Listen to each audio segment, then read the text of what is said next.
রাস্তাঘাটে মেয়ে দেখলে ইফটিজিং করতে ইচ্ছে করে না? বিশ্বাস করো সুন্দরী, তোমার রাঙা চোখের মায়ায় পড়ে গেছি, তোমার মায়াবী চেহারার প্রেমে পড়ে গেছি। এই শোনো, চ্যানেলটি সাবস্ক্রাইব করে ঘন্টাটি বাজিয়ে দিও কেমন? প্রতিদিন ভালোবাসার নতুন নতুন গল্প পেতে চ্যানেলটি সাবস্ক্রাইব করে পাশে থাকা বেল বাটনে ক্লিক করুন। এই যে সুন্দরী, একা দাঁড়িয়ে আছো কেন? আমার জন্য নাকি? হোয়াট? বিশ্বাস করো সুন্দরী, তোমার রাঙা চোখের মায়ায় পড়ে গেছি, তোমার মায়াবী চেহারার প্রেমে পড়ে গেছি। আপনি কি পাগল? ছিলাম না সুন্দরী, এইমাত্র হলাম তোমাকে দেখার পর। রাস্তাঘাটে মেয়ে দেখলে ইফটিজিং করতে ইচ্ছে করে না? কি করবো বলো সুন্দরী, পুরনো অভ্যাস ছাড়তেই পারি না। তবে বিশ্বাস করো সুন্দরী, তোমার মতো রূপবতী আমার জীবনে যদি আগে দেখতাম, অনেক আগেই প্রেমিক হয়ে যেতাম। প্রেমিক হয়ে যেতেন? সত্যি প্রেমিক হয়ে যেতাম। তো এর আগে কতজনকে দেখে আপনার প্রেমিক হওয়ার ইচ্ছে জেগেছে বলবেন প্লিজ? বিশ্বাস করো সুন্দরী, এর আগে এমন কাউকে দেখে প্রেমিক হতে ইচ্ছা করেনি। মেয়েটি আগ্রহের সাথে কথা বলছে, পতে গেছে মনে হচ্ছে। তাই বুঝি? বিশ্বাস করো, তোমাকে দেখে আমার বুকের মধ্যে হার্টবিট বেড়ে গিয়েছে। হারামি, তোর ঢপ বন্ধ করবি? চল, দেরি হয়ে যাচ্ছে। আমি পিছনে ফিরে শামীমের দিকে রাগে চোখে তাকালাম। আমি আবার মেয়েটির দিকে তাকিয়ে দেখি মেয়েটি মিটমিট করে হাসছে। আসলে বন্ধু তো দুষ্টামি করে, বোঝনি তো। খুবই ভালো মতো বুঝেছি। তবে বিশ্বাস করো, তোমাকে দেখার পর আমার কেন যেন আজ প্রেমিক হতে ইচ্ছে করছে। তাই প্রেমিক হবেন? আচ্ছা বলুন তো, প্রেমিক বলতে আপনি কি বোঝেন? প্রেমিক বলতে কি বুঝি? বলুন। না মানে, বিষয়টা ভাবুক বিষয়, তবে আমার কাছে খুবই ইজি। আমার ভালোবাসা সম্পর্কে অনেক ভালো জ্ঞান আছে। ও মা, তাই? তাহলে বলুন, প্রেমিক প্রেমিকা বলতে আপনি কি বোঝেন? প্রেমিক হলো ছেলেরা, এদের কাজ সুন্দরী মেয়ে পটানো, না পটলে পিছনে লেগে থাকা। কিন্তু আমার আর পিছনে লেগে থাকতে হবে না, কারণ তুমি পটে গেছো। আমার কথা শুনে মেয়েটি সোনালি হাসি দিয়ে উঠল।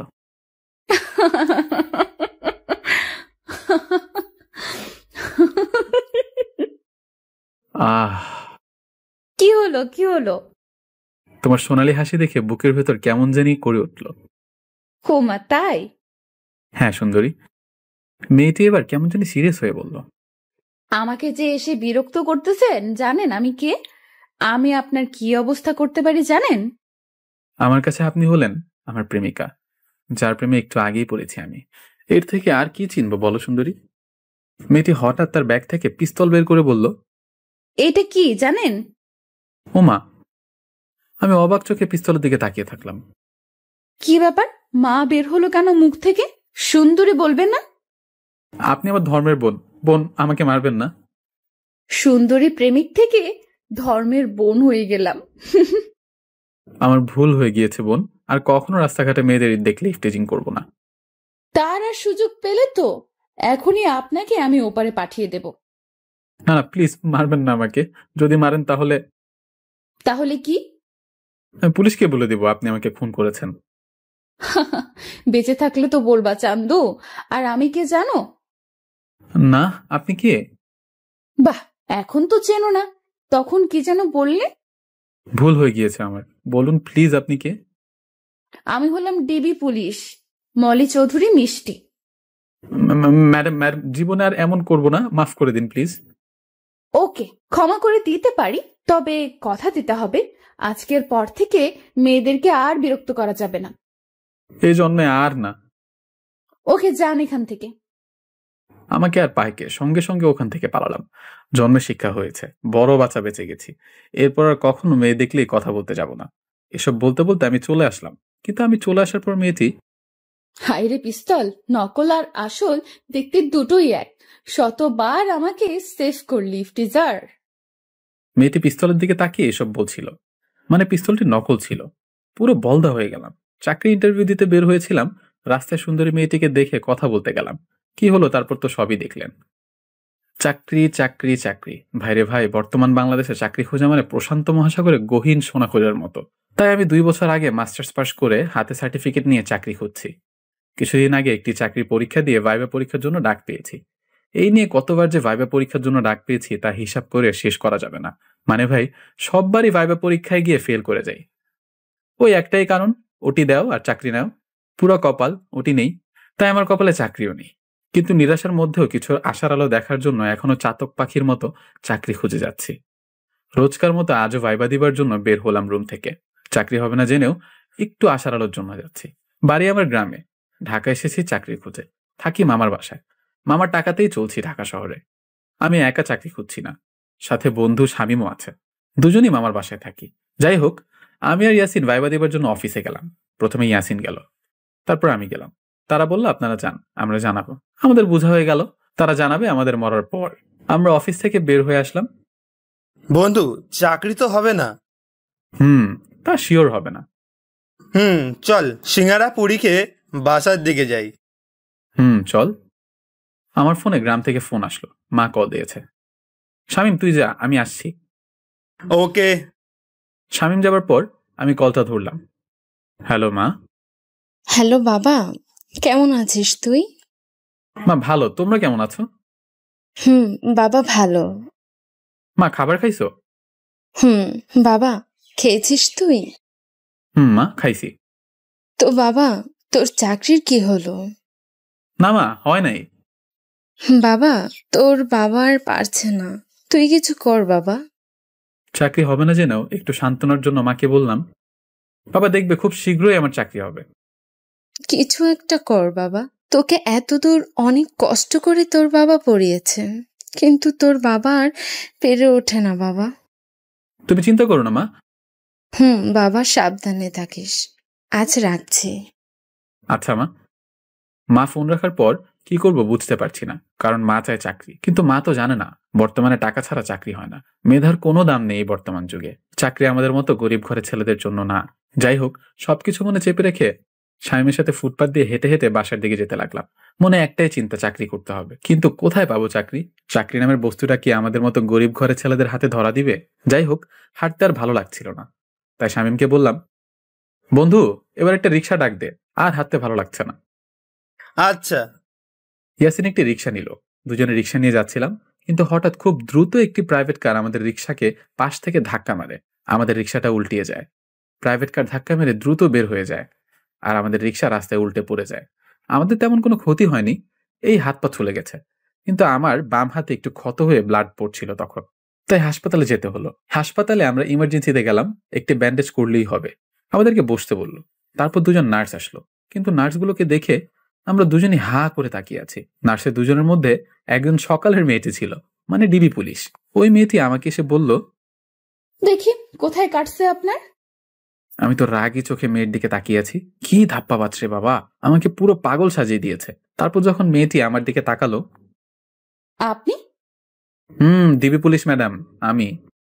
মেয়েটির সাথে অন্য নার্সটি বলল, কে রে তোরে ডিপি পুলিশ বলে কেন? চুপ থাক, তোকে সব পরে বলবো। এই বলে মেয়েটি কেটে পড়ছিল। তখন আমি বললাম, এই যে কোথায় যাচ্ছেন ব্যান্ডেজ না করে? এই তো করছি। তারপর মেয়েটি আমার সামনে এসে আমার বাম হাত দেখতে লাগলো। আমি চুপ করেই ছিলাম। মেয়েটি যথেষ্ট সুন্দরী, তার সৌন্দর্যে মুগ্ধ হয়ে তাকে দেখছি। আমি তখন চুপি চুপি বলে উঠলাম, কি অপরূপ সৌন্দর্য তোমার, তোমার সৌন্দর্যে আমার রাগ মাটি হয়ে গিয়েছে। কথাটি শুনে মেয়েটি আমার দিকে তাকিয়ে রাগী কণ্ঠে চাপা গলায় বলল, এরকম ফালতু লোকের সাথে এরকম দুর্ঘটনা হওয়াই উচিত। রাগলেও কত সুন্দর লাগে দেখতে, ইস। আপনাকে তো আমি। এই বলে মেয়েটি অনেকটা ডেটল তুলায় জমিয়ে আমার কাটা স্থানে চেপে ধরল। উফ, পুড়ছে। ইচ্ছে করে এমনটা করলো নার্স। পুড়ছে আমার, কিন্তু সে ছাড়ছে না। রাগী চোখে তাকিয়ে আছে আর বলল, দেখো কেমন মজাটা। পুড়ছে, ছাড়ুন প্লিজ। নার্সের সাথে ফাজলামি করার মজাটা দেখুন এবার। উফ, ছাড়ুন প্লিজ।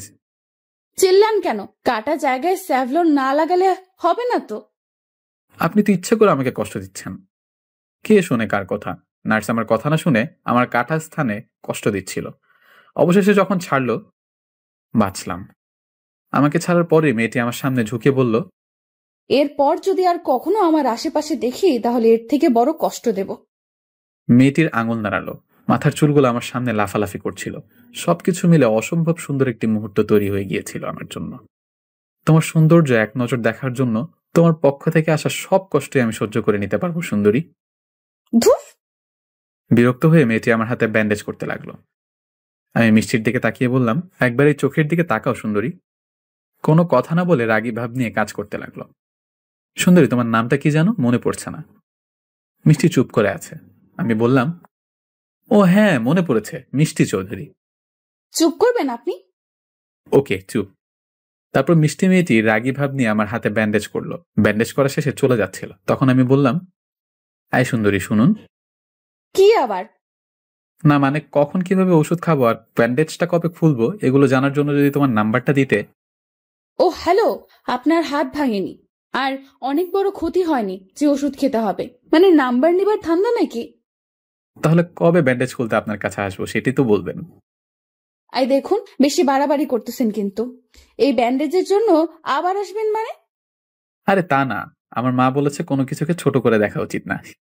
আপনি আসলেই বেয়াদব। এই বলে মিষ্টি রাগী ভাব নিয়ে চলে যাচ্ছিল। আমি বললাম, আমি কিন্তু আসবো ব্যান্ডেজ খোলার জন্য। এই বলে আমি হাসতে লাগলাম। তোর কি সব জায়গায় লুচ্চামি করতে হবে? বন্ধু, জীবনে অনেক লুচ্চামি করেছি, কিন্তু এই নার্সকে দেখার পর থেকে খুব ভালোবাসতে ইচ্ছা করছে রে। হারামি, তোকে আবার সামনে পেলে পিটাবো। ভাই, নার্সের নরম হাতে উফ কি যে শান্তি লাগবে। দুজনে হেসে উঠলাম। আমরা হাসপাতাল থেকে বের হয়ে আসলাম, তারপর সোজা মামার বাসায় আসলাম। দুপুরে বাসায় এসে রুমে ঢুকলাম। কিরে, চাকরির কি খবর? জানি না মামা, ভাইবা তো দিয়ে আসলাম, চাকরি হবে নাকি জানি না। দ্রুত কিছু একটা কর ভাগ্নে। তোর মা ফোন দিছিল, তাদের অবস্থা খারাপ, তোর বাবা অসুস্থ, তোকে এখন সংসারের হাল ধরতে হবে। মামা। মন খারাপ করিস না মামা, জানি চাকরি এত সহজ বিষয় না, চিন্তা করিস না, কোনো না কোনো ব্যবস্থা করে দিবে। মামা। যাও, দুজনে ফ্রেশ হয়ে খাবার খেয়ে নাও। আচ্ছা মামা। তারপর দুজনে ফ্রেশ হয়ে খাবার খেয়ে একটা ঘুম দিলাম। ঘুম থেকে উঠে বিকালের টাইমে একটু ঘোরাঘুরি করলাম, কিন্তু সন্ধ্যার পর তখন দেখলাম আমাদের দিকে একটি রিক্সা আসছিল। রিক্সায় ছিল হাসপাতালের নার্সটি। বন্ধু দেখ, সেই মেয়েটি। হ্যাঁ, কিন্তু এদিকে কেন? হয়তো এদিকেই থাকে। হতে পারে। মেয়েটিও আমাদেরকে দেখেছে, কিন্তু কেন জানি অবাক চোখে আমাদের দিকে তাকিয়ে আছে। রিক্সাটা আমাদেরকে ওভারটেক করে চলে গেল, কিন্তু রিক্সাটা আমাদের গলির সামনে গিয়ে দাঁড়ালো, তাই আমরাও দাঁড়ালাম। কিরে, দাঁড়ালি কেন? দেখ, নার্সের রিক্সাটা আমাদের গলির সামনে দাঁড়িয়ে আছে, চল যাই একটু কথা বলি। হারামি, তাও তোর লুচ্চামি করতে হবে? আরে তা না, দেখবো মেয়েটির বাসা কোথায়।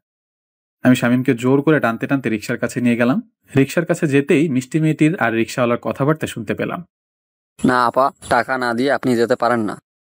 বোঝার চেষ্টা করুন প্লিজ, আমি ভুলে আমার পার্সটি হাসপাতালে রেখে আসছি। আপনি একটু অপেক্ষা করুন, আমি বাসা থেকে টাকা এনে দিচ্ছি। না আপা, আপনি টাকা দেন আমার। আমরা তখন ওখানে গিয়ে বললাম, কি ব্যাপার মামা, কি হয়েছে? দেখুন মামা, ভাড়া দিচ্ছে না, বলতেছি অপেক্ষা করতে, বাসা থেকে এনে দিবে। মেয়েটি আমাদের দেখে লজ্জায় মাথা নিচু করে ফেললো, হয়তো ভাড়া দিতে পারছে না বলে লজ্জা পাচ্ছে। উনি ওনার টাকা ব্যাগে ভুলে হসপিটালে রেখে এসেছে। শোনো মামা, উনি একটা মেয়ে, তাও রাত, হয়তো উনি ভুলে তার পার্সটা রেখে আসছে, তাই বলে তুমি ওনাকে যেতে দিবে না? উনি তো বলেছে বাসা থেকে এনে দিবে।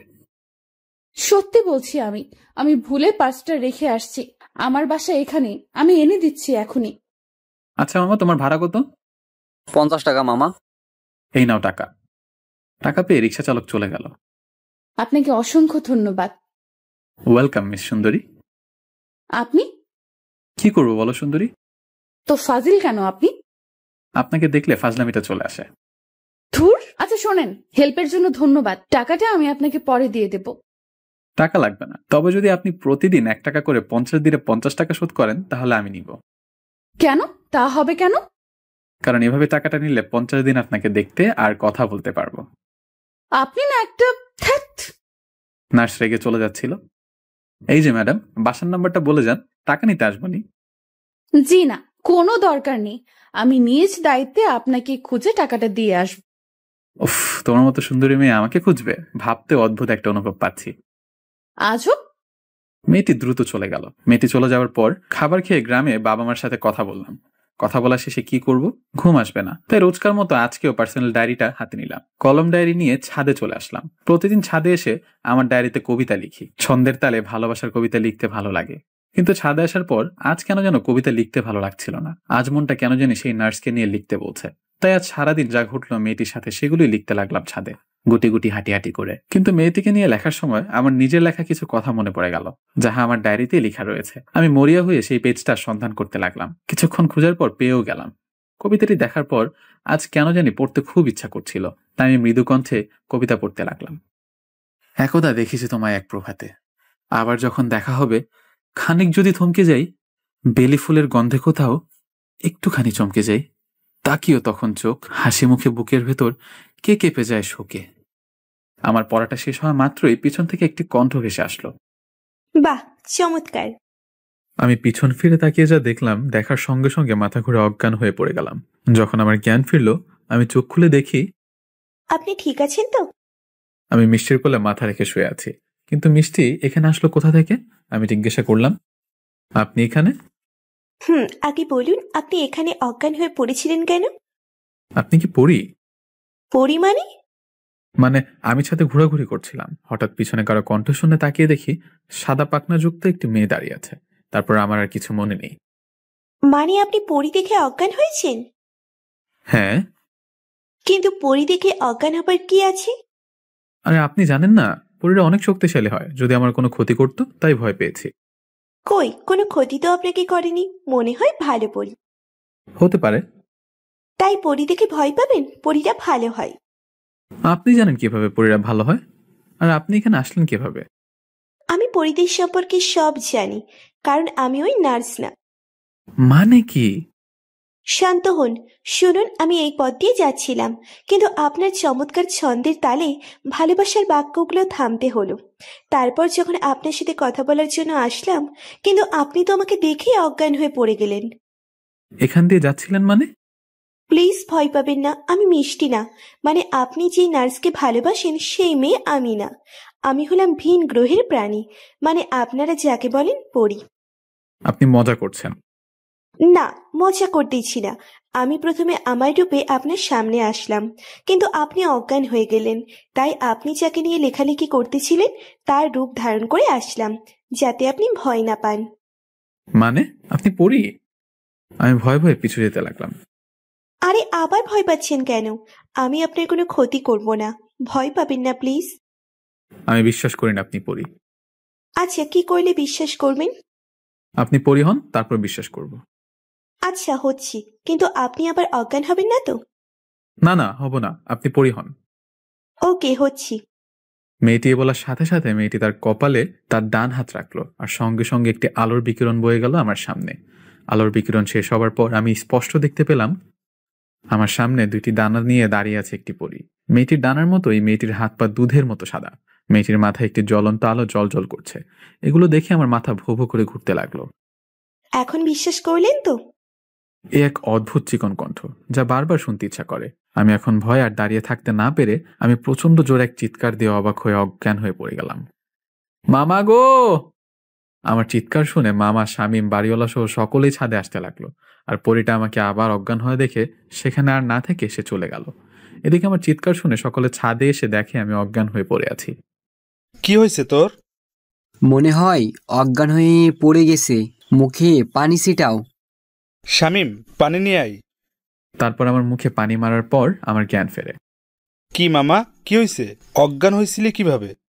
আমি চোখটা মেলে ছাদের দরজার দিকে তাকালাম। ছাদের দরজার কাছে আমি সেই নার্সকে আবার দেখতে পেয়ে আমার চোখ বড় বড় করে ফেললাম। নার্সটিও আমার দিকে কেমন করে যেন তাকালো। আমি আমার আঙুল দরজার কাছে দাঁড়িয়ে থাকা নার্সের দিকে দিয়ে বললাম, মামা পড়ি। সকালে দরজার দিকে তাকালো। মামা, উনি মানুষ না, উনি পড়ি, মানুষ সেজে আছে। নার্স মেয়েটি এগুলো শুনে বোকার মতো হা করে তাকিয়ে আছে আমার দিকে। আরে ও তো মিষ্টি, বাড়িওয়ালার মেয়ে। বাড়িওয়ালার মেয়ে? বাড়িওয়ালার মেয়ে মিষ্টি। কই, আগে তো এই বিল্ডিং এ দেখিনি। আরে ও তো পড়াশোনার জন্য হোস্টেলে থাকতো, করোনার জন্য সব ছুটি বলে বাসায় আসছে কিছুদিন আগে। কিন্তু কথা হলো, তুই অজ্ঞান হলি কিভাবে? মামা, পড়ি আসছিল আমার কাছে। কি পড়ি? হ্যাঁ, আমার সাথে কথা বলতে আসছিল। আমি সব খুলে বললাম। দূর পাগল, পড়ি বলতে কিছু হয় না, তুই ভুল দেখছিস। না মামা, আমি সত্যি দেখেছি। আমার কথা শুনে মিষ্টি সহ সকলেই হাসছিল।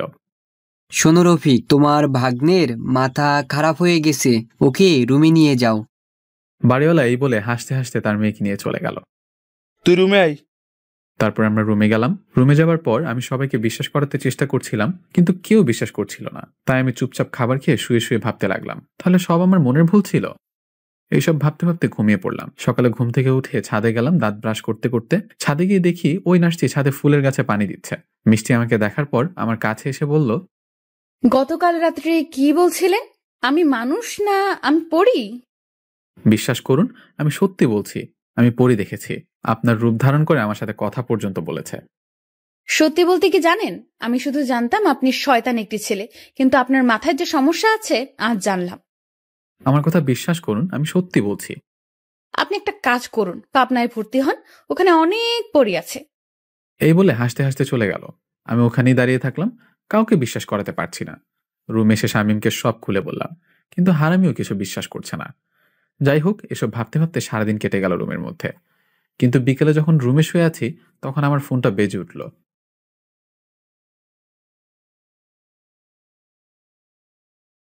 কলটা রিসিভ করলাম। হ্যালো, আসসালামু আলাইকুম। ওয়ালাইকুম আসসালাম। আপনি কি মিস্টার শুভ বলতেছেন? জি, আপনি কে? আমি মুসাফির। আপনি যে অফিসে গত পরশু ভাইবা দিয়ে আসলেন, সেই অফিসের কর্মকর্তা।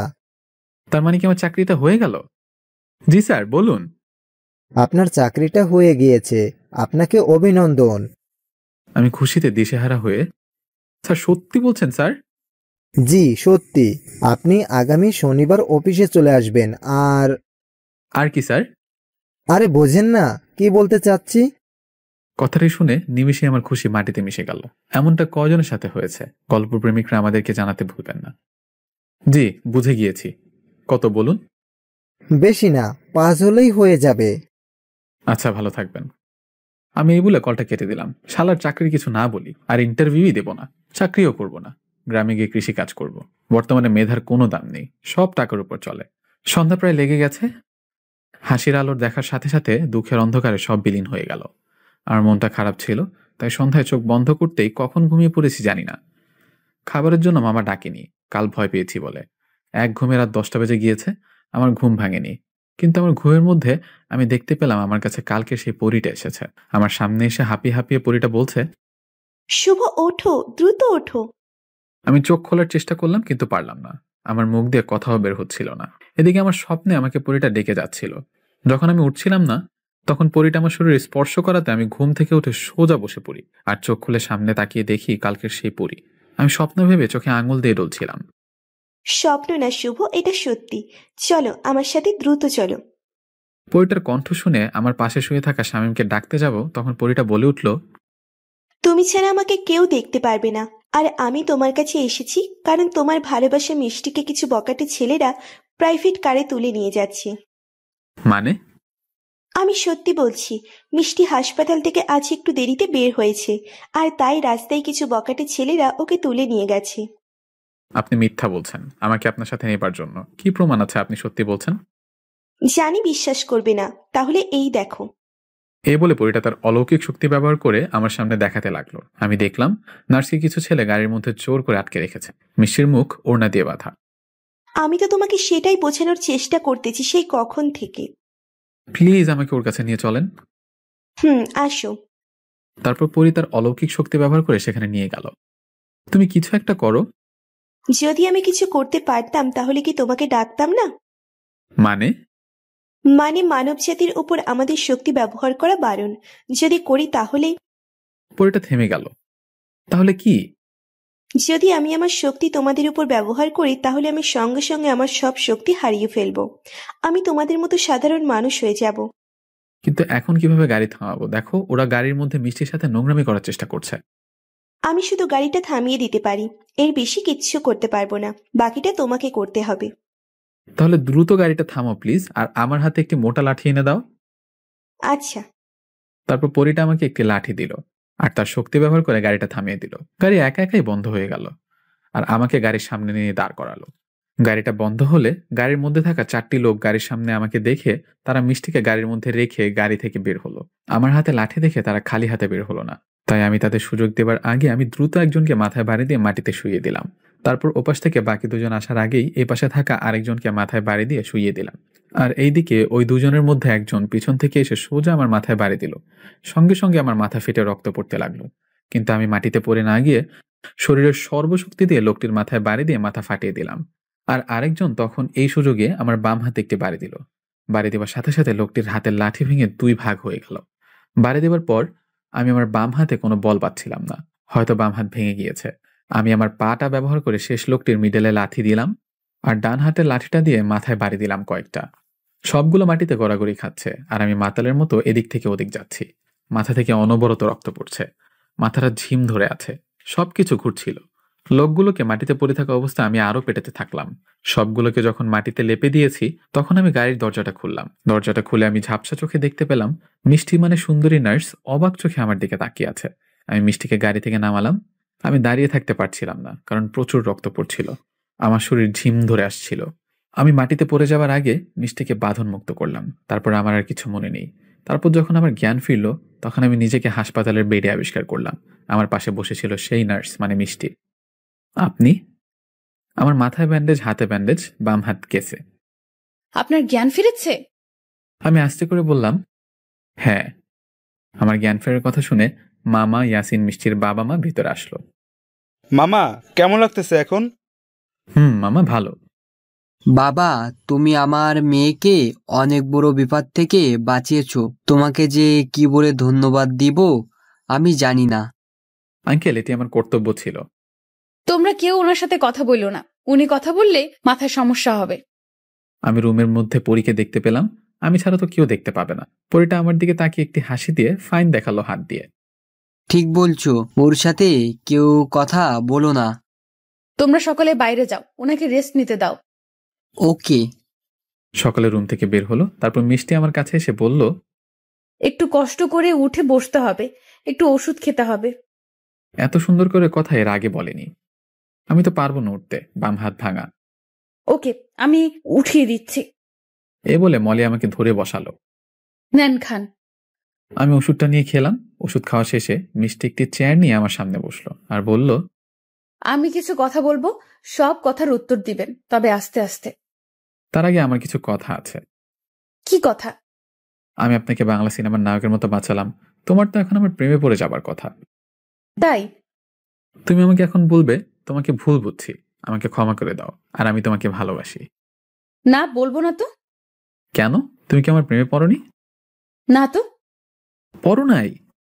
না মানে, আপনি কি ভালো হবেন না? হাসপাতালের বেডে শুয়ে আছেন, তাও শয়তানি করতেছেন। কি করব তাহলে?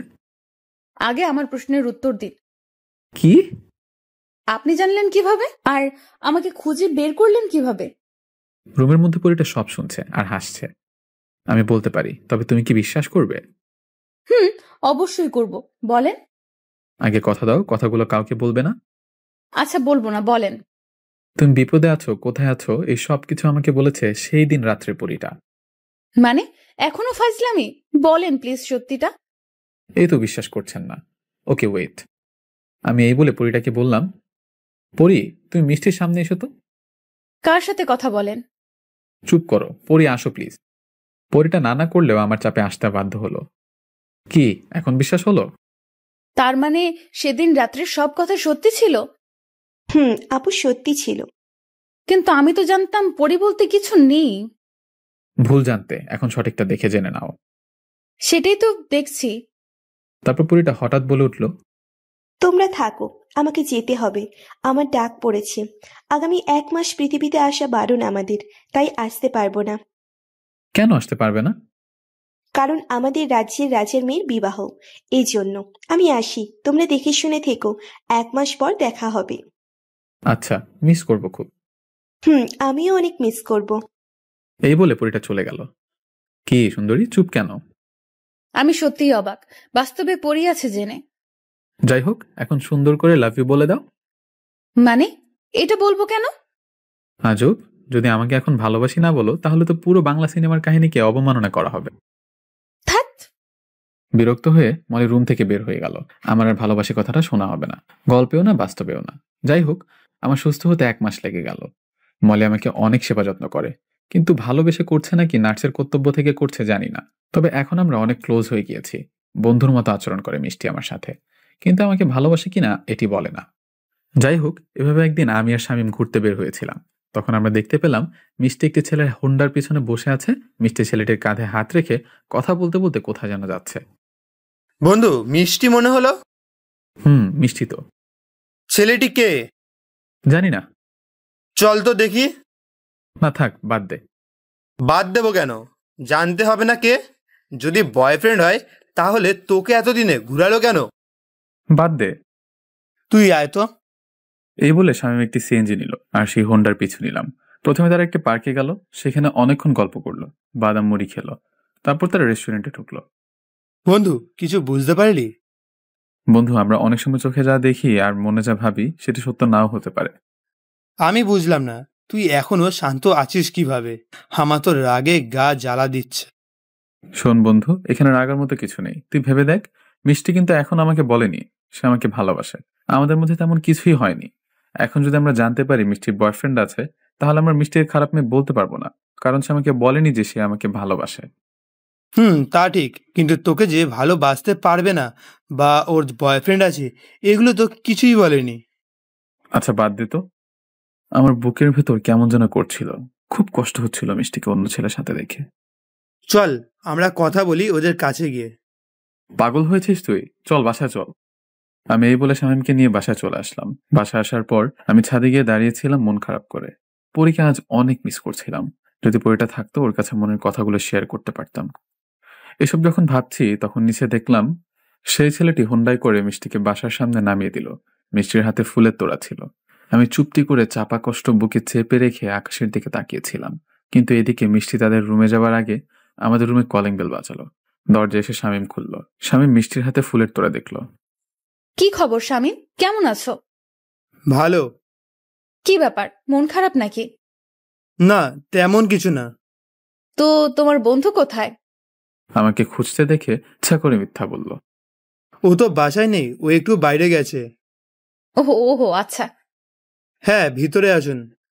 না থাক, পরে এক সময় আসবো। তুমি তোমার বন্ধুকে বলো আমাকে কল দিতে। এই বলে মিষ্টি চলে গেল। মিষ্টি চলে যাওয়ার পর শামীম দরজাটা আটকে দিল। আর এদিকে আমার মনে অনেক আজেবাজে কথা ঘুরপাক খাচ্ছিল। হয়তো মিষ্টির আপন মানুষ আছে বলেই আমাকে গ্রহণ করেনি, আবার নাও হতে পারে। তবে যদি আপন মানুষ থেকে থাকতো তাহলে মিষ্টি আমাকে বলতে পারতো। আমি এসব কথা ভাবতে ভাবতে রুমে এসে ঘুমিয়ে পড়লাম। পরের দিন আমার মাথায় সেলাই কাটার জন্য মিষ্টির কাছে যাবার কথা ছিল, কিন্তু আমি সেখানে যাইনি।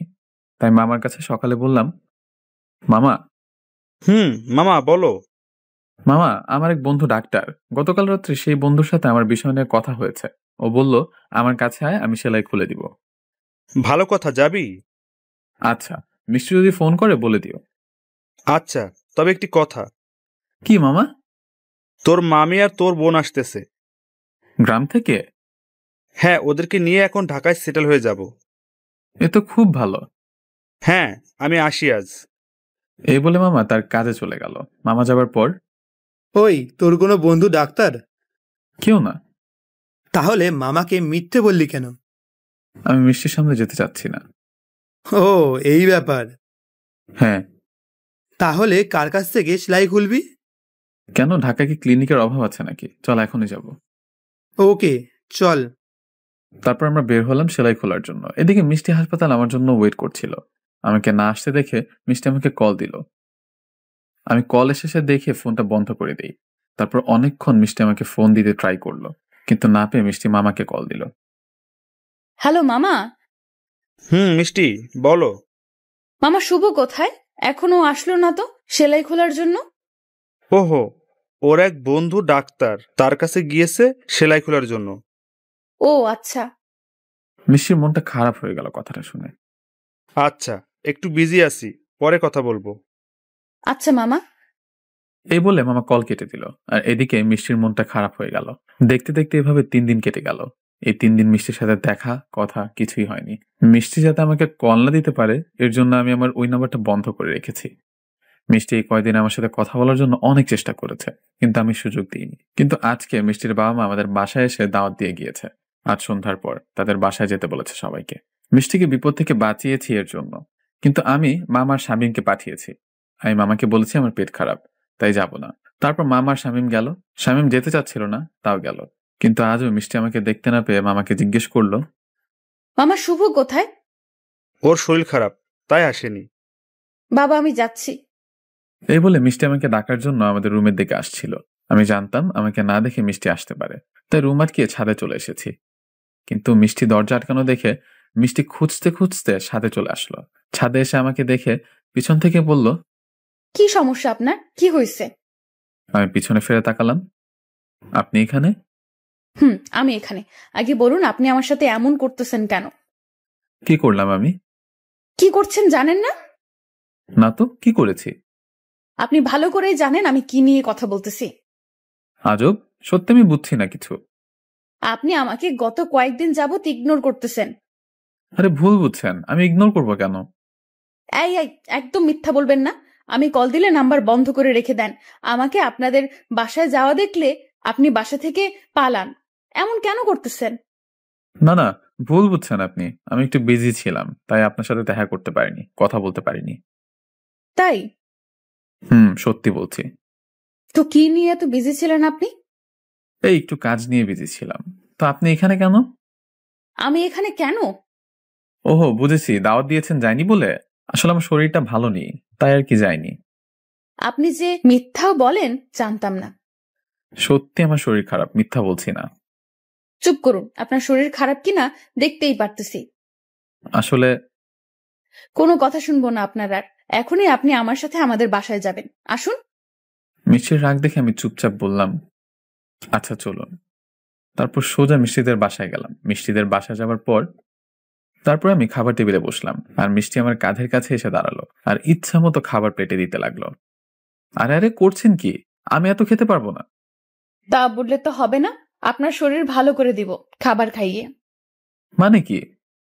মানে কিছুই না, সব খাবার খেতে হবে। আমি আর কিছু বললাম না। মিষ্টির রাগ দেখে চুপচাপ খেতে লাগলাম। খাবার খাওয়া শেষে আমরা যখন চলে আসছিলাম, তখন মিষ্টি সুযোগ বুঝে আমার কানের কাছে এসে বলল, নাম্বারটা যেন আজ থেকে খোলা পাই, না হলে খবর আছে। আমি কিছুই বললাম না। মিষ্টির দিকে একটু তাকিয়ে বের হয়ে আসলাম। আমার রুমে আসার পর আমি ভাবতে লাগলাম, মিষ্টি এমন করছে কেন? ও তো আমাকে ভালোবাসে না, তাহলে এমন করলো কেন? এসব ভাবতে ভাবতে মিষ্টির বলা কথাটা মনে পড়ে গেল। নাম্বার খোলা না পেলে আমার কপালে শনি আছে। তাই কিছু না ভেবে নাম্বারটা ফোনে ভরে অন করলাম। নাম্বারটা অন করার 1 মিনিটের মধ্যে 50টা SMS আসলো মিষ্টির নাম্বার থেকে। মিস কল অ্যালার্ট সার্ভিস চালু করা ছিল, তাই দেখতে পেলাম মিষ্টি আমাকে মোট 30 বার কল করেছে। আমি তো এগুলো দেখে পুরাই অবাক। মিষ্টি আমাকে কেন এত কল বা SMS দিবে? তাহলে কি মিষ্টিও আমাকে ভালোবাসে? যদি আমাকে ভালোবাসে তাহলে ওই ছেলেটিকে। তাহলে কি আমি মিষ্টিকে ভুল বুঝছি? আমার মাথায় কিছুই ঢুকছে না। আমি মনে মনে ঠিক করলাম, না, বিষয়টা নিয়ে মিষ্টির সাথে কথা বলতে হবে। আমার মন এখন বলছে হয়তো আমি মিষ্টিকে ভুল বুঝছি। এসব ভাবছিলাম বসে বসে, হঠাৎ ফোনটা বেজে উঠল।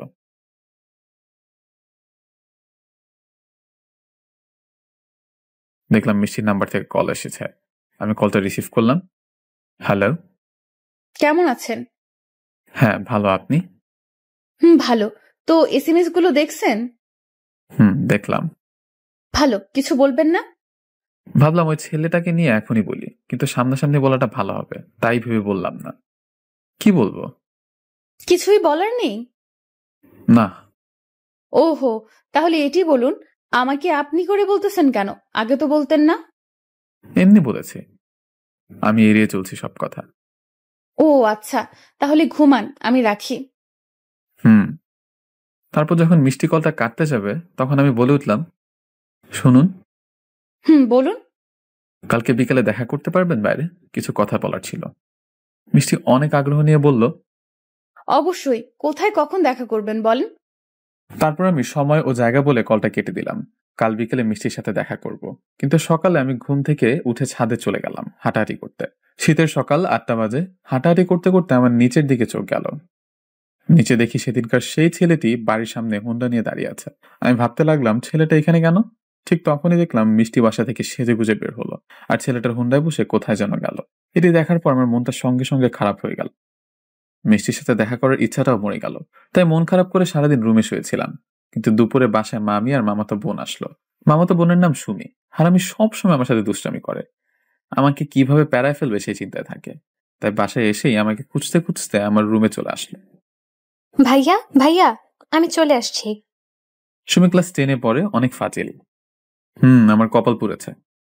তা তো পূর্বেই। শোন, বেশি কিছু বলবো না। বিকালে ঘুরতে নিয়ে যেতে হবে। এখন ট্রাভেল করে আসছি, ক্লান্ত অনেক। এখন বিশ্রাম নিব, বিকালে ঘুরতে যাব, ঠিক আছে? অনেক ঘন পেঁচাল পারে সুমি, জেনে রাখুন। ওকে নিয়ে যাব? আমি হ্যাঁ বলে দিলাম। না বললে আমাকে কি কি বিপদে ফেলবে কে জানে। এই তো গুড বয়, আমার সোনা ভাই। এই বলে হারামিটা একটি চুন্নি মার্কে হাসি দিয়ে চলে গেল। তারপর আর কি, বিকালে সুমিকে নিয়ে বের হলাম। আর এদিকে মিষ্টি হাসপাতাল থেকে বের হয়ে আমাকে কল দিয়েই যাচ্ছে। আমি ফোন ধরছিলাম না, পাশে সুমি ছিল বলে। যখন ফোনে মিষ্টি আমাকে পেল না, তখন সে রিক্সা করে বাসার দিকে আসছিল। কিন্তু রাস্তায় মিষ্টি আমাকে আর সুমিকে রিক্সায় দেখে অবাক চোখে তাকিয়ে আছে। মামা মামা রিক্সা ঘুরান, আর ওই রিক্সাটাকে ফলো করেন। মিষ্টি সঙ্গে সঙ্গে রিক্সা চালককে রিক্সা ঘুরাতে বলল। তারপর রিক্সা চালক রিক্সা ঘুরিয়ে আমার পিছু আসতে লাগলো। আর সুমিতা আমার সাথে দুষ্টুমি করছিল। এগুলো দেখে মিষ্টি রেগে আগুন হয়ে গেল, তাই বারবার কল দিচ্ছিল। আমি ধরছিলাম না। অবশেষে যখন আমরা একটি পার্কে গেলাম, পার্কে সুমি আর আমি ঘোরাঘুরি করছিলাম, তখন হঠাৎ মিষ্টি আমাদের সামনে চলে আসলো। আমি মিষ্টিকে দেখে হা করে তাকিয়ে আছি। এই আপনার বিকেলে দেখা করা? না মানে হয়েছে কি? চুপ, কোনো কথা বলবেন না। এই মেয়েটাকে? সুমি বুঝতে পারলো আমাদের মধ্যে কি সম্পর্ক, তাই সুমি আমাকে পচানোর জন্য বলল, সোনা, মেয়েটা কে গো? সুমি হঠাৎ আমার বাম হাত জড়িয়ে ধরে ঢং করে কথাটি বলল। এটি দেখে মিষ্টি আরো রেগে গেল। আমি কে? ওই আপনি বলবেন মেয়েটি কে? আমি কিছু বলার আগেই সুমি বলে উঠল, সোনা, বলে দাও তো, আমি তোমার গার্লফ্রেন্ড। আমি তো আজ শেষ। হোয়াট? গার্লফ্রেন্ড মানে? হ্যাঁ, আমি ওর গার্লফ্রেন্ড। কি গো, তুমি চুপ কেন? কিছু বলো। কি বলবে? বলার মতো কিছু আছে নাকি? যাই হোক, আপনার যে গার্লফ্রেন্ড আছে আমি জানতাম না। আমিও জানতাম না। কি জানতেন না? কিছু না। ভালো থাকবেন, জীবনে দুজনে হাসি খুশি থাকবেন, এই দোয়াই করি। বাই। মিষ্টি কথাগুলো বলে চলে যাচ্ছিল। তখন সুমি পিছন থেকে মিষ্টিকে ডাকতে যাবে, তখন আমি সুমিকে আটকালাম। কি ভাইয়া, আটকাচ্ছ কেন? চলে যাচ্ছে তো। যেতে দে। যেতে দেবো মানে? মেয়েটি যে তোমাকে ভুল বুঝছে, ভুলটা ভাঙাতে হবে না? না, আমি চাই ও আমাকে ভুল বুঝে দূরে চলে যাক। কেন চাও? কারণ ওর বয়ফ্রেন্ড আছে। কি বলো, ওই মেয়ের বয়ফ্রেন্ড আছে? হ্যাঁ আছে। ওর সাথে কোনো কিছু হওয়ার আগে বিষয়টা দেখে ফেলেছি, এতে সবার জন্য ভালো হয়েছে। না ভাইয়া, মেয়েটিকে দেখে মনে হচ্ছে না মেয়েটির বয়ফ্রেন্ড আছে। তুই ছোট মানুষ, তুই কিছু বুঝবি না, চল বাসায় চল। এই বলে সুমিকে নিয়ে বাসায় চলে আসলাম। আসার পথে সুমি বারবার বলছিল মেয়েটি আমাকে সত্যি অনেক ভালোবাসে। আমি ওর কথা শুনে হাসছিলাম শুধু। এইদিকে মিষ্টি মন খারাপ করে সোজা বাসায় চলে আসলো। আমার গার্লফ্রেন্ডটা ছেড়ে শোনার পর মিষ্টি রুমে গিয়ে কান্না করতে লাগলো। আর এদিকে আমরা বাসায় এসে রাত্রে খাবার খেয়ে রুমে শুয়ে পড়লাম। আমার মন একদম মানছিল না, তাই ডায়েরিটা নিয়ে হাঁটতে হাঁটতে ছাদে চলে গেলাম। কিন্তু ছাদে গিয়ে দেখি মিষ্টি আর সুমি সামনাসামনি। এদিকে আমাকে আবার ছাদে দেখে মিষ্টি অবাক হয়ে আমাকে বলল, ও এই ব্যাপার তো মিস্টার শুভ, এটি তো হোটেল না যে অনৈতিক কর্মকাণ্ড করবেন আপনার গার্লফ্রেন্ডকে নিয়ে এসে। আমি বুঝতে পারলাম মিষ্টি আমাকে কি মিন করে কথাগুলো বলল। কি যাতা বলছেন? যাতা না, ঠিকই বলছি। ছি, আপনি এত খারাপ। আরে আপু, তুমি আমাকে ভুল বুঝতেছো। কিসের ভুল? তোর লজ্জা করতেছে না বিয়ের আগে এসব করতে? তুমি এখনই আমাদের বাসা থেকে বের হয়ে যাবা, না হলে আমি বাবাকে ডাকতে বাধ্য হব। কি আজব। আরে আপু, উত্তেজিত হবেন না। আপনি যেমন ভাবতেছেন তেমন কিছুই না। ও আমার বয়ফ্রেন্ড না, আমার ভাইয়া। মানে? আমি ভাইয়ার মামাতো ছোট বোন সুমি। মানে তুমি আমার মামার মেয়ে? হ্যাঁ, ঠিক ধরেছেন। আমরা গ্রামে থাকি, ঢাকাতে আজকেই আসছি।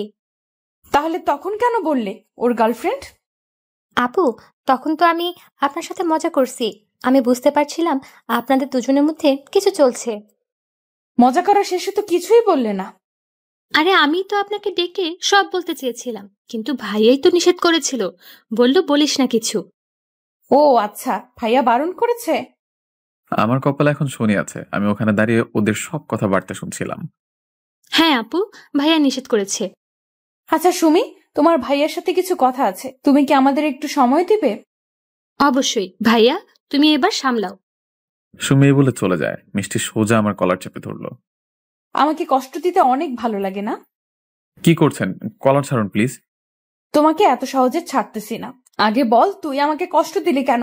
আমাকে এড়িয়ে চলিস কেন? তো কি করব? আপনি তো আমাকে ভালোবাসেন না, আর আমাকে কি আপনি কষ্ট দেননি? কথাটা বলাতে মিষ্টি আমার কলার ছেড়ে দিল। তুমি কি বোঝো না আমি তোমাকে ভালোবাসি নাকি বাসি না?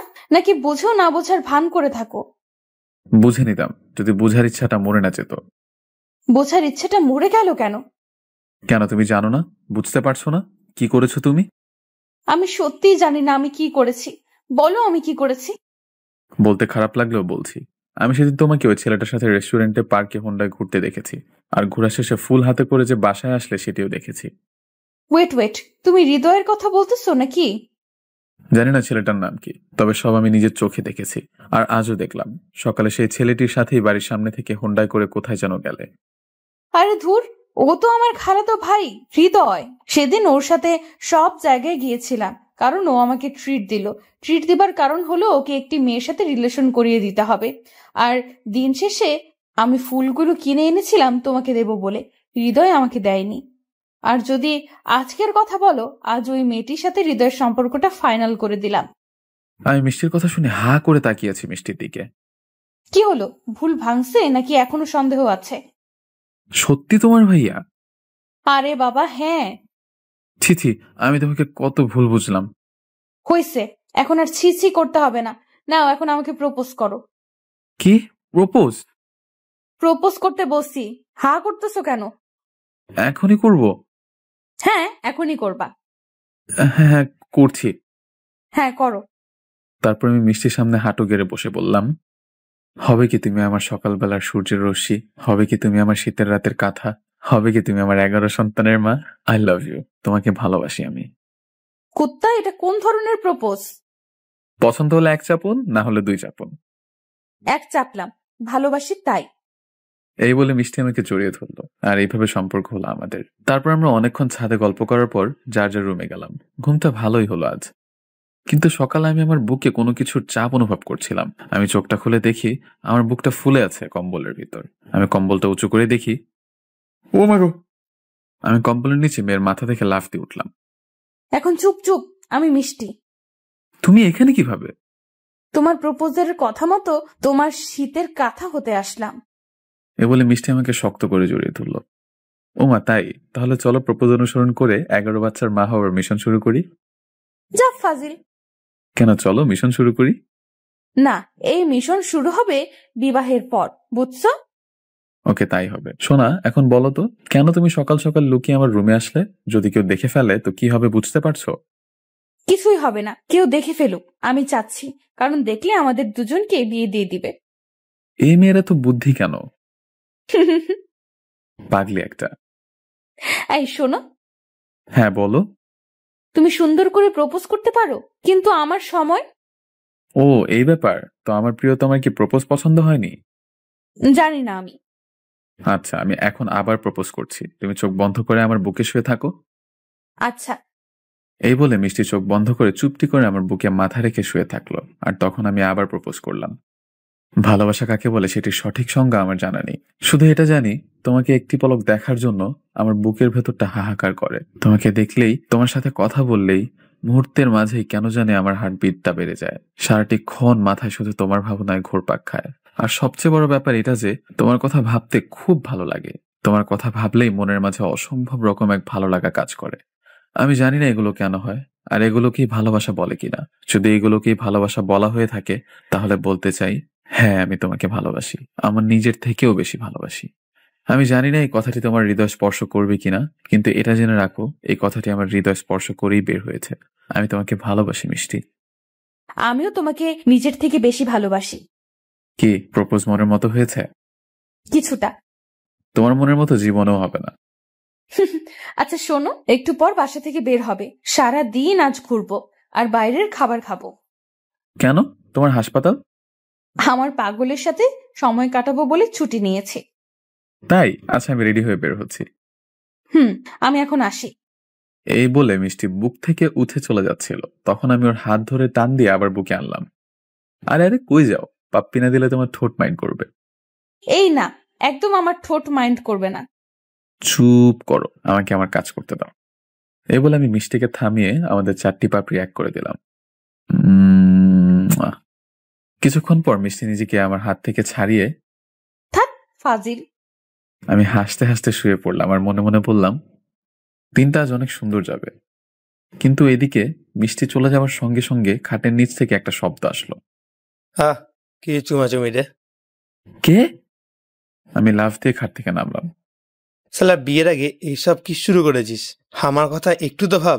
এমনিতেই আমি সিঙ্গেল, তারপরে যদি তোমাদের এই চুমাচুমি দেখি বুকটা ফেটে যায়। হারামি, তুই নিচে গেলি কখন? আমি তো ওয়াশরুমে ছিলাম, এসে দেখি তোমরা মুভি শুরু করে দিয়েছো, তাই বাধ্য হয়ে নিচে যেতে হয়েছে। আমি শামীমের কথা শুনে হেসে দিলাম, তারপর শামীমের সাথে একটু হাসাহাসি করলাম। যাই হোক, ফ্রেশ হয়ে বাসা থেকে বের হলাম। সারাদিন অনেক ঘুরলাম আমরা। বাসায় আসার সময় রিক্সায় মিষ্টি আমার হাত ধরে কাঁধে মাথা রেখে বলছিল, আচ্ছা, তুমি জব করবে না? তুমি অন্তত কাজের কথা বলে আমাকে লজ্জা দিও না। কিন্তু তোমার তো একটি কাজ করতে হবে, তোমার পরিবার আছে, আর আমিও তোমাকে বেশি দিন দূরে রাখতে চাই না। তুমি পাশে থেকো, চাকরি পেয়ে যাবো। আমি তোমার পাশে আছি। তারপর আমরা বাসার কাছে চলে আসলে যার যার মতো বাসায় গেলাম, যাতে কেউ না বোঝে। আজ আমি অনেক খুশি। জীবনে একজন গার্লফ্রেন্ড থাকলে কি যে এক অদ্ভুত অনুভূতি অনুভব করা যায়, সেটি বলে আপনাদের বোঝাতে পারবো না। যার গার্লফ্রেন্ড আছে সেই বোঝে। কিন্তু আমরা খুশি, এরই মধ্যে একটি চিন্তা সংবাদ আসলো, যে সংবাদ আমার খুশিকে দমিয়ে রাখলো। আমি তো রুমে এসে খাবার খেয়ে মিষ্টির কলের জন্য অপেক্ষা করছিলাম, আর এদিকে মিষ্টি খাবারের টেবিলে। মিষ্টির বাবার কথায় অবাধ্য হবার কোনোদিন সাহস হয়নি, কিন্তু বাবার এই কথা শুনে মিষ্টি খাবার খাওয়া বন্ধ করে মাথা নিচু করেছিল। মেয়ের চুপ থাকা দেখে বাবা হ্যাঁ মনে করে বলল, মা, তোর সাথে কিছু কথা ছিল। বলো। তুই তো অনেক বড় হয়ে গেছিস, তাই তোর বিয়ের কথা আমরা ভাবতেছি, তুই কি বলিস? মিষ্টি কিছু না বলে মাথা নিচু করে বসেছিল। জসিম সাহেবের ছেলের সাথে তোর বিয়ে ঠিক করেছি। মিষ্টি মাথা নিচু করে বসে আছে। ছেলেটা ইঞ্জিনিয়ার, অনেক টাকা পয়সার মালিক, তুই অনেক সুখী হবি রে মা। মিষ্টি কিছু না বলে শুধু চুপ করে বসেছিল। মিষ্টির বাবা মাই কথা বলছিল এই বিষয় নিয়ে। তারপর খাবারের টেবিল থেকে মিষ্টি উঠে এসে রুমে আসলো। তারপর রুমে দরজা আটকে আমাকে কল দিল। হ্যালো পাগলি, বলো। আমি অপাশ থেকে শুধু মিষ্টির কান্নার শব্দ পেলাম। এই, তোমার কি হয়েছে? আমার সাথে কেন এমনটা হয় বলতে পারো তুমি? প্লিজ কান্না করো না, বলো কি হয়েছে। আমার বিয়ে ঠিক করেছে বাসা থেকে। হোয়াট? কি বলছো তুমি? আমার মাথায় আকাশ ভেঙে পড়লো। আমি সত্যি বলছি, বাবা হঠাৎ করেই আজ বললো আমাকে। এখন কি হবে মিষ্টি? আমি কি তোমার পরিবারের সাথে আমাদের বিষয় নিয়ে কথা বলবো? সেটি করে লাভ হবে না, বাবা ওদেরকে কথা দিয়ে দিয়েছে, আর বাবা একবার কথা দিলে তারপর আর কারো কথা শুনে না। তাহলে এখন কি করবে? আমি তো তোমাকে ছাড়া থাকতে পারবো না। আমি আম্মুর সাথে কথা বলবো তোমাকে নিয়ে। আমি আসবো? না, তুমি এখন ঘুমাও, কাল সকালে কথা বলবো আম্মুর সাথে। ঘুম আসবে না সোনা। আমি রাখছি। এই বলে মিষ্টি কলটা কেটে দিল আর শুয়ে কান্না করতে লাগলো। এদিকে আমার চোখে ঘুম নেই। মিষ্টির কথা ভাবতে ভাবতে রাতটা কেটে গেল। সকালে মিষ্টি বিছানা থেকে উঠে ওর আম্মুর কাছে রান্নাঘরে চলে গেল। আম্মু। কি রে, আজ এত সকাল সকাল ঘুম থেকে উঠলি কেন? আম্মু, তোমার সাথে আমার কিছু কথা আছে। কি কথা? মিষ্টি চুপ থাক। কি রে, বল, কি বলবি? আম্মু, আমি এই বিয়েটা করতে পারবো না। কি বলতেছিস? হ্যাঁ আম্মু, আমি এই বিয়েটা করতে পারবো না। কিন্তু তুই কি বলতেছিস? তুই জানিস তোর বাবা কথা দিয়ে দিয়েছে। কিন্তু মা, আমি এই বিয়েটা করতে পারবো না। আচ্ছা, তুই কান্না করিস না, আমি তোর বাবার সাথে কথা বলতেছি। কিন্তু তুই এটা বল, কেন বিয়েটা করতে পারবি না? আমি একজনকে খুব ভালোবাসি। ভালোবাসিছিলে কিভাবে তুই? তুই জানিস না আমাদের গোষ্ঠীতে এইসব প্রেম ভালোবাসার কোনো মূল্য নেই?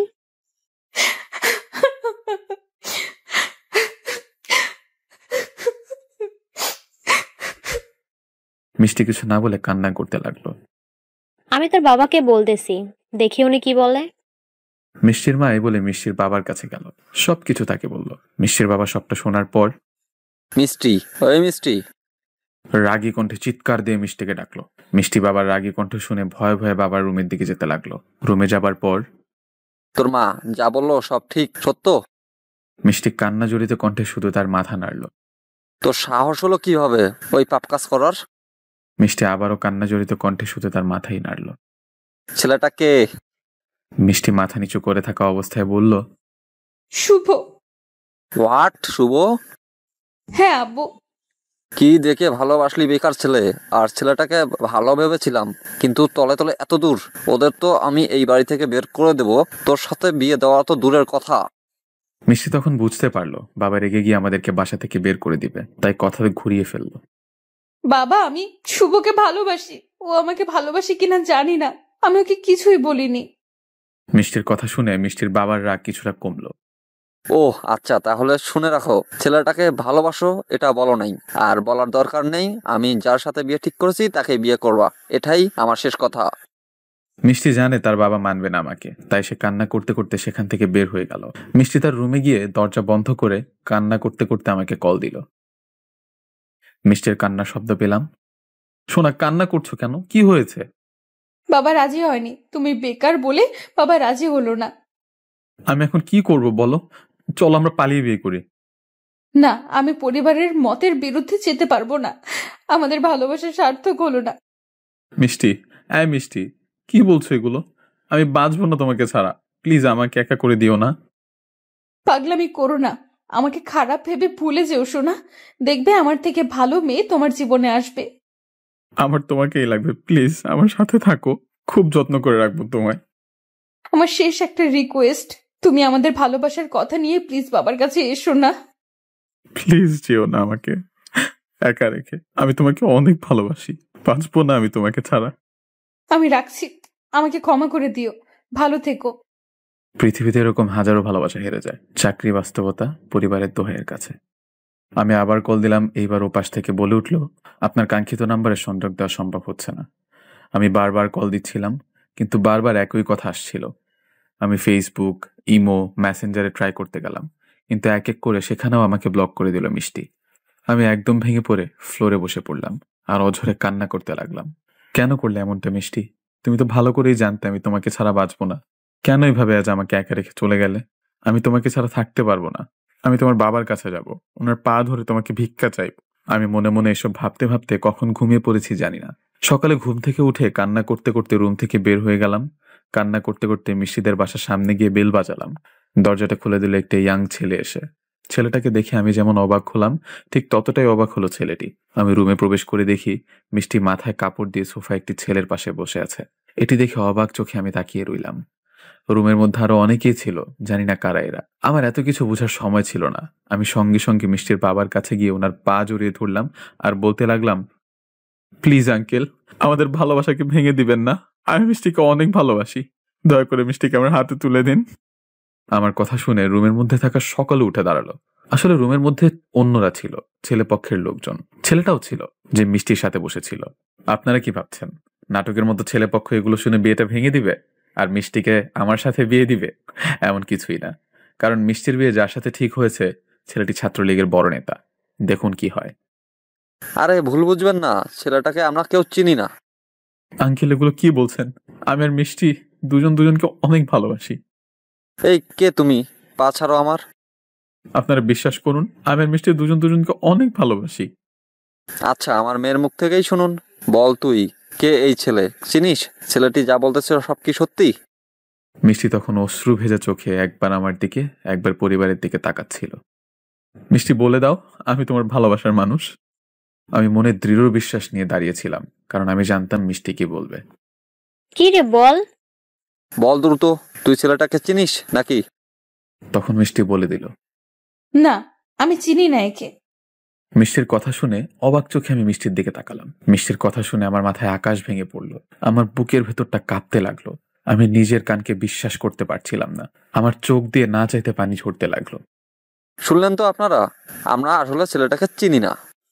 মিষ্টি, মিষ্টি, কি বললে তুমি? এটা আমাকে চেনো না?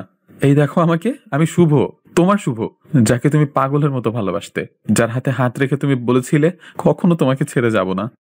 আমি বলতে বলতে হাঁটু গেড়ে ফ্লোরে বসে পড়লাম। তখন মিষ্টির হবু হাজবেন্ড আমার কলার ধরে উঠিয়ে বলল, আঙ্কেল, এরা সমাজের বসবাসকারী খারাপ মানুষ, যারা অন্যের ভালো দেখতে পারে না, তাই বিয়ে ভাঙতে চলে এসেছে। হ্যাঁ বাবা, তুমি ঠিক বলেছো। এই প্রিয়তমা, তুমি বলে দাও না এদেরকে আমি খারাপ না, আমি তোমার পাগল। মিষ্টি তোকে কি বললো রে? তোকে তো আমরা বলবো, ওকে নিয়ে চল। তারা এসে আমাকে অপরাধীর মতো ধরে রাখলো। আঙ্কেল, আপনি চিন্তা করবেন না, এই ছেলে কখনো আমার আর মিষ্টির বিয়ে আটকাতে পারবে না। আর আমি কালকে বিবাহ করতে চাই মিষ্টিকে। আচ্ছা বাবা, তাই হবে। ওকে, ছেলেটাকে আমরা পুলিশের হাতে তুলে দিবানি। আজ আসি। ছেলেটি এই বলে আমাকে টানতে টানতে রুম থেকে বের করে নিয়ে যাচ্ছিল। তখন আমি মিষ্টির দিকে তাকিয়ে বলতে লাগলাম, প্রিয়তমা, আমি তোমাকে তো অনেক ভালোবেসেছিলাম, তাহলে কেন এভাবে বেমানি করতে পারলে আমার সাথে? তোমাকে ভালোবাসবো, বেসে যাব। ছেলেগুলো আমাকে টানতে টানতে গাড়িতে উঠালো। আমাকে এভাবে নিতে দেখে মামা মামি শামীম ছুটে আসলো।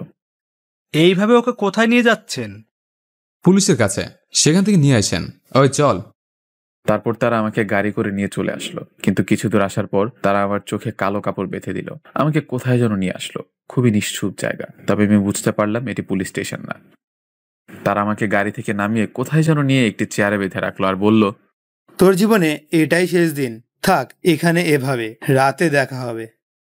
ভারী কণ্ঠে কেউ কথাগুলো বলে আমার মুখে কাপড় বেঁধে দিল, যাতে আমি শব্দ করতে না পারি। আমি মনে মনে হাসতে হাসতে বললাম, তোমরা আমাকে কি মারবে বলো? আমি তো মরেই গিয়েছি, ভেঙে চুরমার হয়ে গিয়েছে আমার জীবন, বেঁচে থাকার ইচ্ছাটাও মরে গিয়েছে ওই কথাটি শুনে।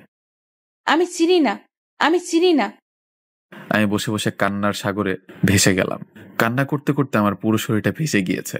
প্রচন্ড পানির পিপাসা লেগেছে আমার। আমি বোবার মতো মুখে কাপড় বাঁধা অবস্থায় আওয়াজ করতে লাগলাম, একটু পানি পাবার আশায়, কিন্তু ও শব্দে কারো কানে গেল না।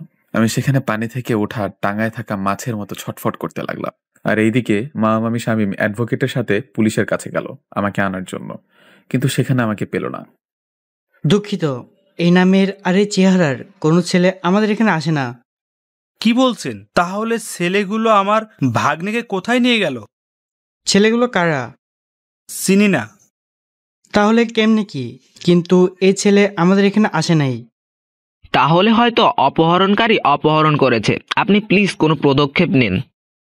ওকে, তবে বলুন কোথা থেকে তুলে নিয়েছে? আমাদের বাসার সামনে থেকে। আচ্ছা, আপনারা যান, আমরা খোঁজ লাগাচ্ছি। ছেলেটার ছবি রেখে যান। তারপর মামা মামি শামীম বের হয়ে আসলো, কিন্তু মামা পুলিশের ওপর বিশ্বাস না রেখে আমাকে খুঁজতে বের হলো। আর এদিকে মিষ্টি তার রুমে গিয়ে দরজা বন্ধ করে বিছানায় শুয়ে অঝরে কান্না করছে, কারণ সে তার পরিবারের সম্মান রক্ষা করার জন্য আজ তার ভালোবাসাকে অবিশ্বাস করেছে। কিন্তু মিষ্টি চিন্তাও করতে পারছে না কি হবে আমার সাথে। মামা মামি শামীম আমাকে পাগলের মতো খুঁজতে লাগলো। যাই হোক, সারাটা দিন আমি ওরকম ভাবেই বেঁধেছিলাম চেয়ারে। আমার হাতে বেঁধে রাখা স্থান কেটে রক্ত পড়ছে, পিপাসায় আমি কথা বলতে পারছি না। আর এদিকে সন্ধ্যার আজানের পর মিষ্টির হবু হাজবেন্ড সহ বেশ কিছু ছেলে রুমে ঢুকলো।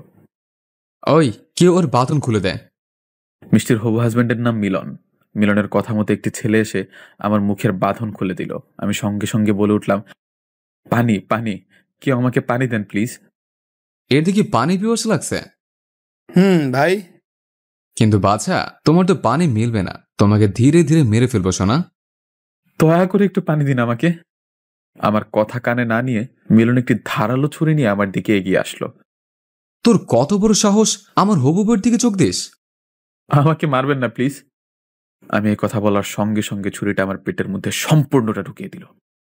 মামা গো, প্লিজ কেউ সাহায্য করুন, অনেক রক্ত পড়তেছে।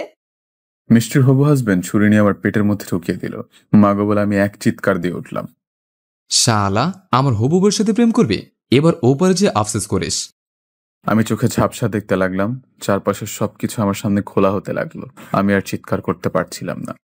ভাই, এটাকে এখন বাইরে ফেলে দিয়ে আসি, এমনিতেই মারা যাবে, ভুঁড়ি বের হয়ে গেছে। যা, ওকে ফেলে দিয়ে আয়, মাঝরাত তো, কারো সাহায্য পাবে না। আমি নিচে পড়ে থেকে গড়াগড়ি খাচ্ছিলাম, রক্তে পুরো মেঝেটা লাল হয়ে গিয়েছে। তারপর ওরা সকলে আমাকে গাড়িতে করে মাঝরাতে এক ব্রিজের পাশে ময়লার স্তূপের মধ্যে ফেলে দিয়ে আসলো। আমি ময়লার স্তূপের মধ্যে পড়ে থেকে রাস্তার দিকে তাকিয়েছিলাম কারো আসার অপেক্ষায়। আমি সেখানে পড়ে থেকে মৃত্যুর জন্য অপেক্ষা করছিলাম। আমি শুধু ভাবছিলাম, আমি যদি মারা যাই তাহলে আমার পরিবারের কি হবে? আমি তো তাদের একমাত্র সম্বল। আর মিষ্টির বলা সেই কথাটি বারবার আমার কানে হানা দিচ্ছে। আমি চিনি না একে। আমাকে চেনে না, আমার ভালোবাসার মানুষ আজ আমাকে চেনে না।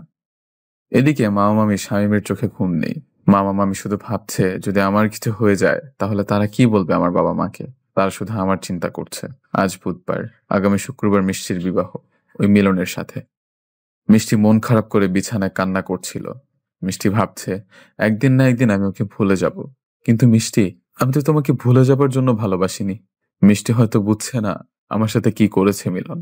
যাই হোক, এদিকে আমি ঝাপসা চোখে ভাঙা কণ্ঠে ধীরে ধীরে শব্দ করার চেষ্টা করছিলাম যাতে কেউ শুনতে পায়।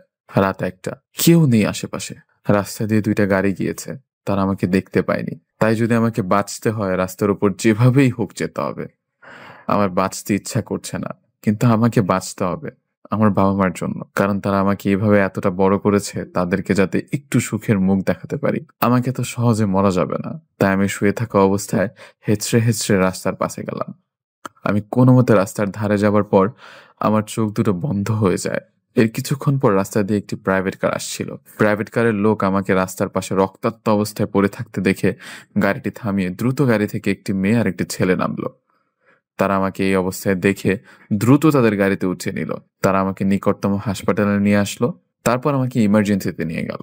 সকালে মা মামি শামীম আবার পুলিশের কাছে গেল। প্লিজ স্যার, আপনারা কিছু করুন, আমার ভাগ্নে এখনো পর্যন্ত বাসায় ফিরল না। আচ্ছা চলুন, ওকে কারা কোথা থেকে তুলে নিয়েছিল সেখানে চলুন। তারপর মা মামি শামীম পুলিশ সহ সকলে মিষ্টিদের বাসায় গেল। মিষ্টিদের বাসায় ঢোকার পর কি সমস্যা স্যার? মিষ্টির বাবা ভাবছে পুলিশকে আমার মা মামি ডেকে নিয়ে গিয়েছে। মিষ্টি ও মিষ্টির মা সকলে পুলিশকে দেখে রুম থেকে বের হলো। খুব বড় সমস্যা। কি সমস্যা স্যার? আগামীকাল আপনাদের বাসা থেকে একটা ছেলেকে কিছু ছেলে তুলে নিয়ে গেছে আর বলে গেছে পুলিশের হাতে তাকে তুলে দিবে, কিন্তু আফসোস ছেলেটাকে আমাদের কাছে আনেনি। এতে আমি কি করতে পারি স্যার? কি করতে পারেন মানে? অনেক কিছু করতে পারেন। আপনি বুঝতেছেন যদি ছেলেটাকে না পাওয়া যায় আপনার কি হতে পারে? ও কোথায়? ওর কি কিছু হয়েছে? আপনি কে? আমার মেয়ে স্যার। তুই চুপ থাক। আপনার মেয়ে মনে হয় অনেক কষ্টে আছে, ছেলেটাকে খুঁজে পাওয়া যাচ্ছে না বলে। তেমন কিছু না স্যার। সে যাই হোক, তো আপনি বলুন ছেলেটাকে কারা নিয়ে গিয়েছিল? তারপর মিষ্টির বাবা মিলনের কথা বলে। আচ্ছা, আবার কোনো প্রয়োজন হলে আসবো, ভালো থাকবেন। তারপর সবাই সেখান থেকে বের হয়ে আসলো। পুলিশ মামাকে বলল, আপনারা চিন্তা করবেন না, আমরা মিলন নামে ছেলেটাকে খুঁজে বের করব। পুলিশ চলে যায়। পুলিশ চলে যাওয়ার পর মিষ্টির বাবা মা মামির কাছে আসে আর বলে, আগামীকাল আমার মেয়ের বিয়ে হওয়ার পর আপনারা এই বাসা থেকে বেরিয়ে যাবেন। মামা বুঝতে পারলো অপমান করলো, কিন্তু এতে আফসোস নেই মামার। মামা শুধু আমার চিন্তায় বিভোর। আর এদিকে মিষ্টি নিজের রুমে এসে কান্না করতে লাগলো, আর আমি হাসপাতালে অপারেশন থিয়েটারে। রোগীর সাথে কে আছেন? জি ডাক্তার, বলুন। রোগীর প্রচুর রক্তক্ষরণ হয়েছে, 4 ব্যাগ রক্ত লাগবে, বি পজিটিভ। আমার রক্তের গ্রুপ বি পজিটিভ, আমার কাছ থেকে নেন, আর বাকি 3 ব্যাগ আমরা ম্যানেজ করতেছি। ওকে, আসুন। সকাল পেরিয়ে দুপুরের দিকে আমার জ্ঞান ফিরলো। তখন 1:30 বাজে। আমার জ্ঞান ফিরতেই আমি নিজেকে হাসপাতালের বেডে আবিষ্কার করলাম। আমার পাশে একটি মেয়ে বসে আছে। কিন্তু এসবে আমার মন থাকলো না। সঙ্গে সঙ্গে আমার মনে পড়লো আজ তো শুক্রবার, আমার জীবনের পথসঙ্গীর বিবাহ। আমাকে যেভাবেই হোক বিবাহটা ভাঙতে হবে, কারণ মিষ্টি শুধু আমার। আমার জ্ঞান ফিরেছে দেখে পাশে বসে থাকা মেয়েটি ডাক্তার ডাকতে গেল, কিন্তু আমি কোনো কিছু না ভেবে আমি ওভাবেই পেটে সেলাই নিয়ে কোনো মতে একটি গেঞ্জি পরে হাসপাতাল থেকে বের হয়ে গেলাম। আমি হাঁটছিলাম, মনে হচ্ছিল আমার পেটে সেলাই করার স্থান দিয়ে পেট থেকে সবকিছু বের হয়ে যাবে, কিন্তু আমার হাতে সময় নেই। যেভাবেই হোক আমাকে মিষ্টির বিবাহ ভাঙতে হবে। আমি একটি সিএনজিতে উঠলাম সোজা মিষ্টিদের বাসার সামনে যাওয়ার জন্য। আর এদিকে হাসপাতালে আমাকে না দেখতে পেয়ে ডাক্তারের মেয়েটি আমাকে খুঁজতে লাগলো। আর এদিকে মামামি শামীম আবারও পুলিশকে নিয়ে মিষ্টিদের বাসায় আসছিল। মামারা আসার আগেই আমি মিষ্টিদের বাসায় চলে এলাম। গেট দিয়ে বাসার ভিতর যাবার পরই দেখতে পেলাম আমার ভালোবাসা বউ সেজে অন্য কারো সামনে বসে আছে। দৃশ্যটা দেখে বুক ফেটে কান্না চলে আসলো, চোখ দিয়ে অঝরে পানি পড়তে লাগলো। যাকে নিয়ে স্বপ্নের রাজ্যে রানী বানিয়েছি, যাকে নিয়ে বউয়ের স্বপ্ন রাঙিয়েছি, আজ সে আমার সামনে অন্য কারো পাশে বসে আছে বউ সেজে। আসলে কি পৃথিবীতে ভালোবাসা গরিবের জন্য না? আমার পেটে সেলাই করা স্থান থেকে রক্ত পড়ছিল, কারণ সিএনজিতে আসার সময় অনেক ঝাঁকি লেগেছে। রক্তে আমার প্যান্ট লাল হয়ে গিয়েছে। এদিকে বিবাহ পড়াচ্ছেন কাজী। ছেলে হয়তো কবুল বলে দিয়েছে, তাই সবাই মিষ্টিকে কবুল বলার জন্য জোর করছিল। তখন আমি ওদের কিছুটা সামনে গিয়ে বললাম, প্রিয়তমা। আমি অশ্রু ভেজা চোখে মিষ্টিকে ডাক দিলাম সেই নামটি ধরে, যেই নামে শুধু মিষ্টিকে আমি ডাকি। আমার কণ্ঠ শুনে বিদ্যুতের বেগে মিষ্টি আমার দিকে তাকালো। আমাকে দেখার সঙ্গে সঙ্গে সেখান থেকে উঠে আমার কাছে আসছিল, কিন্তু মিষ্টির বাবা মিষ্টির হাত ধরে আটকিয়ে দিল। এই প্রিয়তমা, তোমার জীবন তো এখানে, তুমি কার পাশে বসে আছো? আমাকে দেখে মিলন অবাক। তারপর মিলনের বন্ধু তার হাতে একটি লাঠি নিয়ে আমার কাছে আসতে লাগলো। প্রিয়তমা, আমার চোখের দিকে তাকাও। আমার ডাকে মিষ্টি আমার চোখের দিকে তাকালো। মিষ্টির চোখেও পানি আর আমার চোখেও পানি। মিষ্টি আমার চোখে তাকালে আমি বলে উঠলাম, ভালোবাসি, আমি মিষ্টিকে অনেক ভালোবাসি। এটি বলার সঙ্গে সঙ্গে মিলনের সেই বন্ধু আমার কাটা জায়গায় পেটে খুব জোরে একটি ঘুষি দিল। সঙ্গে সঙ্গে আমার পেটের সেলাই ছিঁড়ে গেল। আমি মাটিতে পড়ে গেলাম। কেউ আমাকে বাঁচাও। চিৎকার দিয়ে মাটিতে পড়ে গেলাম। মিলনের বন্ধু যে আবার আমাকে ঘুষি দিতে যাবে, তখনই পুলিশ সহ মামা মামি শামীম চলে আসলো। পুলিশকে দেখে মিলনের বন্ধু লাঠি ফেলে দিয়ে পালাতে যাচ্ছিল, সাথে মিলনও বিয়ে ছেড়ে পালাতে যাচ্ছিল, কিন্তু পুলিশ তাদেরকে ধরে ফেলে। আমার পেট থেকে এভাবে রক্ত পড়তে দেখে মিষ্টি ঝাড়ে দিয়ে তার হাত ছুটিয়ে কান্না করতে করতে আমার সামনে আসছিল দৌড়ে। আমি মিষ্টিকে আসতে দেখে নিচে পড়ে থেকে অশ্রু ভেজা চোখে তাকিয়ে দেখতে লাগলাম। মিষ্টি আমার কাছে এসে আমার মাথা তার কোলে নিয়ে কান্না করতে করতে বলল, এই তোমার কি হয়েছে? কিছু সময়ের জন্য আমি আমার সব যন্ত্রণা ভুলে গেলাম। মিষ্টিকে আমার পাশে দেখে এক ভালো লাগা কাজ করতে লাগলো। যাক, তাও তো এই ভালো লাগাটা নিয়ে মরতে পারবো। প্লিজ কেউ সাহায্য করুন, অনেক রক্ত পড়তেছে। আমি আমার রক্ত মাখা হাতে মিষ্টিকে স্পর্শ করলাম। আমি মিষ্টির চোখের দিকে তাকিয়ে আছি আর বললাম, মিষ্টি, আমি শুভ, চিনতে পেরেছো? তোমার ভালোবাসা, যার ভালোবাসা পাবার জন্য কত পাগলামি করেছো, আমি তোমার শুভ, চিনতে পেরেছো প্রিয়তমা? মিষ্টি কিছু না বলে কান্না করতে করতে আমার মাথা জড়িয়ে ধরে বলল, আমাকে ক্ষমা করে দাও, আমি অনেক বড় ভুল করে ফেলেছি। হ্যাঁ প্রিয়তমা, কান্না করো না প্লিজ। তুমি কান্না করলে আমি মরেও শান্তি পাবো না। তুমি আমাকে চিনেছো, এখন আমি শান্তিতে মরতে পারবো। প্লিজ এসব বলো না, আপনারা কেউ প্লিজ সাহায্য করুন। আমার দিকে তাকাও, আমার সময় নেই। সবকিছু ঝাপসা হয়ে আসছে প্রিয়তমা। একসাথে করে বাঁচতে চেয়েছিলাম, কিন্তু সেটা আর হলো না। তুমি প্লিজ থামো। আমাকে বলতে দাও সোনা, আমার একটি শেষ ইচ্ছা আছে। রেখো প্লিজ। আমি ছাড়া আবার বাবা মাকে দেখার মতো কেউ নেই, তাদেরকে একটু দেখো প্লিজ। আর এখন তোমার কপালটা আমার কাছে আনবে একটু। মিষ্টি কান্না করতে করতে তার কপাল আমার মুখের সামনে এনে বলল, তোমার কিছু হবে না আমি থাকতে। আমি মিষ্টির কপালে চুমু এঁকে বললাম, ভালোবাসি, অনেক ভালোবাসি তোমাকে মিষ্টি। তারপর চিরদিনের জন্য আমার শ্বাস প্রশ্বাস বন্ধ হয়ে গেল। আমি নড়ছি না দেখে মিষ্টি বলল, শুভ, শুভ, এই শুভ, এই শোনা, কি হলো তোমার? এই তোমার প্রিয়তমা তোমাকে ডাকতেছে, এই ওঠো না, এই শুভ। মিষ্টি আমাকে জড়িয়ে ধরে কান্না করতে লাগলো। হাজার ডাকলেও তোমার শুভ আর উঠবে না মিষ্টি, আর বলতে পারবে না ভালোবাসি। প্রতিদিন ভালোবাসার নতুন নতুন গল্প পেতে চ্যানেলটি সাবস্ক্রাইব করে পাশে থাকা বেল বাটনে ক্লিক করুন।